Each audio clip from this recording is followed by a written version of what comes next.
Je me présente, donc Thomas Fressin, je suis chercheur en histoire moderne, mais j'ai un parcours très atypique parce que je ne suis pas du tout historien à la base.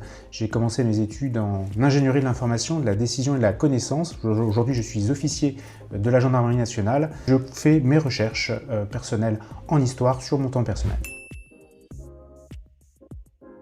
Donc cet ouvrage a pour vocation à présenter une forme de sociabilité assez méconnue aujourd'hui du XVIIIe siècle, qui avait vocation à réunir l'élite de la bourgeoisie des villes et de pouvoir, pour elle, se réunir autour d'un jeu, soit l'arc, l'arbalète ou l'arquebuse, et de s'y amuser en bonne société.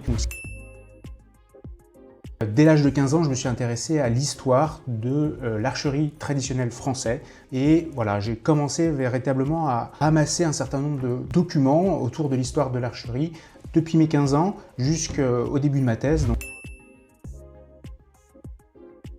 Alors ce qui m'étonne le plus aujourd'hui, c'est que les sociétés que j'ai étudiées, qui existaient déjà au 15e, 16e, qui ont perduré jusqu'à la Révolution, ces sociétés-là existent toujours aujourd'hui. En fait, dans la Fédération française de tir à l'arc, vous avez toujours ce qu'on appelle des compagnies d'arc, avec la chevalerie des nobles jeux qui existe toujours et que j'ai étudié en ce qui me concerne par rapport effectivement à mon sujet de thèse.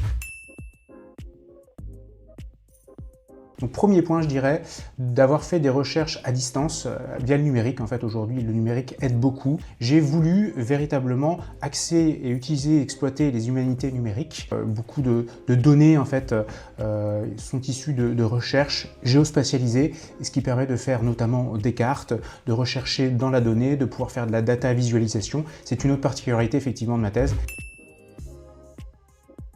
Premièrement, effectivement, les liens qu'on peut voir entre ce qu'on appelle aujourd'hui les associations sportives et leur place dans le monde de tous les jours, la place des compagnies privilégiées au sein de la ville et du jeu en particulier. Il y a également le développement pour ces sociétés particulières de recherche de privilèges, de places particulières. Et ce qui m'intéresse aussi beaucoup, c'est la continuation des traditions de l'archerie traditionnelle française. Voilà. Et donc tout ça fait écho entre les traditions d'hier et d'aujourd'hui, voir comment elles ont évolué. Pour ceux qui connaissent les traditions d'aujourd'hui, mon ouvrage permettra de voir ce qui existait à l'époque.